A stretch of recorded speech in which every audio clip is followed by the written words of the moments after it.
विजयी झाले आहेत। मुंबईत प्रभाग 35 मधली ही महत्त्वाची आणि मोठी घडामोड, भाजपचे योगेश वर्मा विजयी झाले। तर मुंबईत प्रभाग 35 मधली ही मोठी घडामोड आहे, भाजपचे योगेश वर्मा विजयी झालेले आहेत। तर भाजप आणि शिंदेची शिवसेनेची आकडेवारी, मुंबईत 130 जागांसह ते आघाडीवर आहेत आणि 99 जागांसह भाजप त्या ठिकाणी सगळ्यात मोठा पक्ष आहे। तर आपण पाहतोय मुंबईमध्ये प्रभाग क्रमांक 35 मध्ये भाजपचे योगेश वर्मा विजयी झालेले आहेत। मुंबई प्रभाग क्रमांक 35 मधला हा निकाल आपण सध्या पाहतोय। मुंबईतली ही महत्त्वाची घडामोड आहे, प्रभाग 35 मध्ये काय नेमकं चित्र आहे मुंबईतला आपण पाहूया।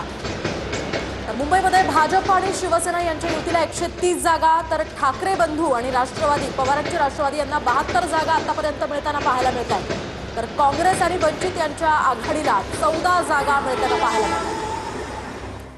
तर मुंबई प्रभाग 35 मध्ये भाजपचे योगेश वर्मा विजयी झालेले आहेत। भाजप आणि शिंदेची शिवसेना आतापर्यंतच्या कलानुसार मुंबईत महायुतीला